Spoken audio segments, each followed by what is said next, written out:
नमस्कार विद्यार्थी मित्रांनो, मी संतोष गोटेवर आपलं स्वागत करीत आहे विद्या कोचिंग क्लासेसमध्ये. तर आज मी तुम्हाला सरळ व्याज कसं काढायचं ते आपण पाहू.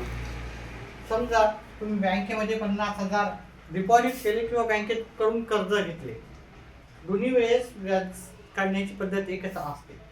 तर समजा तुम्ही बँकेकडून 50,000 रक्कम उधारीवर घेतली, 8% त्याचा व्याजाचा दर आहे आणि 3 वर्षासाठी. किती आहे? 3 वर्षासाठी. तर आपल्याला काय करायचं, याचं सरळ व्याज किती होईल आणि एकूण रक्कम किती होईल ते का पाहायचं आहे. तर सरळ व्याजाचं सूत्र लिहायचं. सरळ व्याज, त्याचं सूत्र आहे मुद्दल दर गुणिले काळ भागिले 100.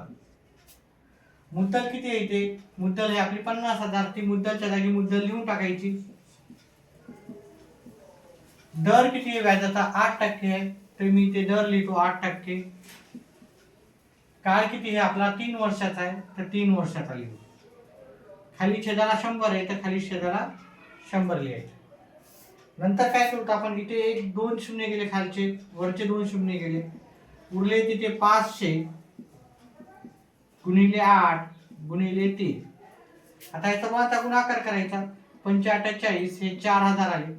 4000 गुणिले 3, 4000 गुणिले 3 करायचं. पहिले मी याचा गुणाकार केला, ह्याचा गुणाकार 4000 आला, उरलेले 3 जशाला तसे लिहिले. आता ह्या दोघांचा गुणाकार केला, उत्तर आलं 12,000. जर तुम्हाला फक्त सरळ व्याज विचारलं तर हे त्याचं उत्तर आहे.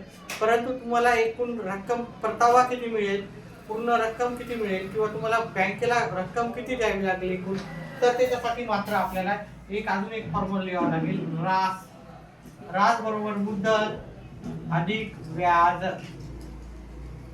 मुद्दल आहे आपली 50,000,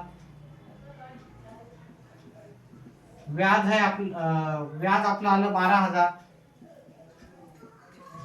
या दोघांची बेरीज केली, आपल्याला उत्तर येते 62,000. हे आपलं उत्तर आहे. ठीक आहे. व्हिडिओ आवडला तर व्हिडिओला लाईक करा, चॅनेलला सबस्क्राईब करा. व्हिडिओ पाहिल्याबद्दल धन्यवाद.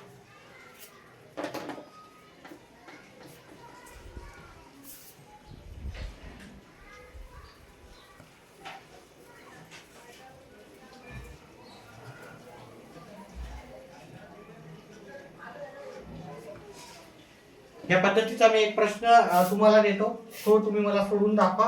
उत्तर जर समजलं असेल तर कमेंट बॉक्स मध्ये उत्तर करायचं आहे. ठीक आहे. मुद्दल मी तुम्हाला देतो.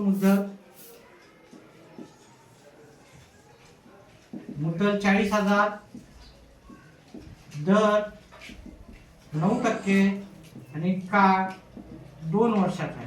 याचं उत्तर करायचं आहे, कमेंट बॉक्स मध्ये टाकायचं आहे. उत्तर आलं तर काय आलं तर मी याचा जो व्हिडिओ एक मोठा व्हिडिओ बनवणार आहे तो पाहायचा. धन्यवाद.